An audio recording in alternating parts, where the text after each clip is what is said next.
108 श्री सुधा सागर जी महाराज ससंग आगमन। हमारी धोर्रा की धरती धन हुई मुनिराज, आप यहाँ पधारे।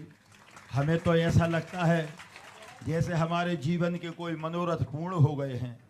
महाराज जी, आपसे हमारी एक ही प्रार्थना है कि जहाँ जल जंगल और पर्वत होते हैं वो ऋषि मुनियों की तपोभूमि रही है, और हमारे क्षेत्र में बेतबंती गंगा, रणछोड़ स्थान, मचकुंद ऋषि की गुफा, देवगढ़ के मंदिर, 10 अवतार मंदिर, शांतिनाथ भगवान का मंदिर, दूधई के मंदिर आदि अनेक स्थान, बौद्ध धर्म के स्थान यहाँ स्थापित हैं। लेकिन यहाँ हम महाराज जी से एक प्रार्थना, हमारी लोकहित की समस्या है कि यहाँ 68 माइल्स खदान काम यहाँ लोग रोजगार करते थे।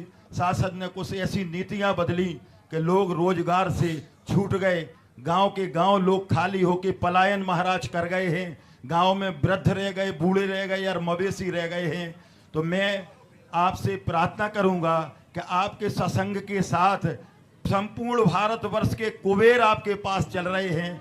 जिधर आप खड़े जाएंगे वहां पारसमणि बिछ जाएगी। महाराज, यहाँ 3 विद्यालय शिक्षा के लिए चल रहे हैं।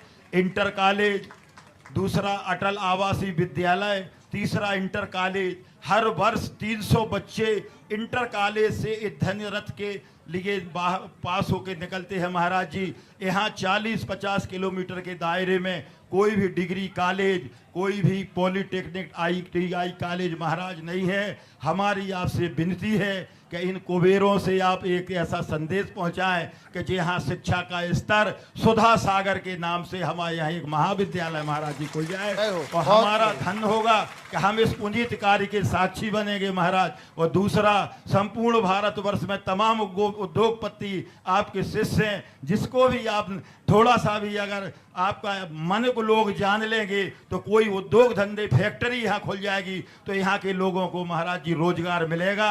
यहाँ की जो हमारी खुशहाली है पुनः वापस आ जाएगी। हम आपके और हमारे क्षेत्र की जनता आपका सदैव आभारी रहेगी। बोलिए सुधा सागर महाराज की। खंडहर बताते हैं कि इबारत कभी बुलंद थी।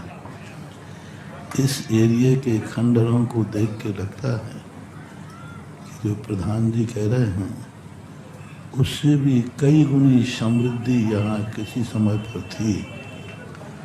क्योंकि अभी देवगढ़ भी देखा, अभी तुम्हारा जहाजपुर भी देखा, और मन हुआ कि दुधई भी देख लिया जाए। और यहाँ के और पत्थरों को देख करके इतिहास का बहुत बड़ा बहुत बड़ी संस्कृति रही है, लेकिन प्रकृति परिवर्तन कर दी।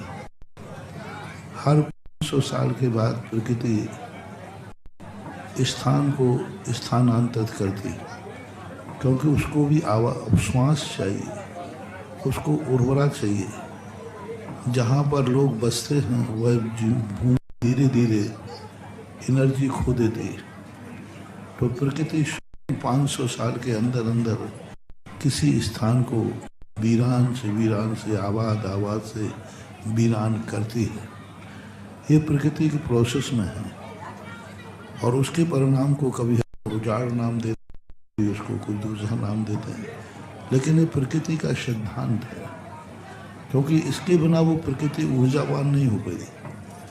खेत में गेहूं की फसल बोते हैं, लेकिन कुछ महीनों के लिए पहले खेत को खाली छोड़ते थे। अब इस एरियो में बहुत लोग शहरों की तरफ भाग रहे हैं। हालांकि चिंता मत करो, बहुत जल्दी गांवों का युग आने वाला है। अमेरिका ने इस कोरोना के समय अमेरिका ने सारे अमेरिका के गांव ख़त्म कर दिए थे, लेकिन कोरोना का कहर शहरों पर रहा, गांव में कम रहा। तब आज अमेरिका शहरों को तोड़कर गांव बसा रहा है। यही स्थिति सारे मुल्क की होना है। सब लोग शहरों की तरफ आकर्षित हो रहे हैं। शहर इतने प्रदूषित हो जाएंगे, क्योंकि सारा प्रदूषण एक स्थान पर होगा प्रकृति विद्रूप होगी और लोग गांव की तरफ फिर से आएंगे। पृथ्वी गोल है, एक सर्कल घूमता है, गांव से शहर, शहर से गांव। अभी शहर की तरफ दौड़ लग रही है, एक दिन गांव की तरफ दौड़ लगेगी। अभी से बड़े बड़े लोग गांव में अपने स्थान बनाना शुरू कर देते हैं, इसे फार्म हाउस कहते हैं। रही बात शिक्षा के क्षेत्र की बात, तो जगह जगह हम शिक्षा के स्थानों का उपदेश देते हैं, खोलते हैं। अब वहाँ पर कौन कहाँ पर किस प्रकार की स्थिति बन पाती है तो वहाँ के लोगों पर आश्रित होता है। इस एरिए में अभी ललितपुर के अंदर काफ़ी बड़ा काम हुआ, गणेश प्रसाद वर्णी ने किया था।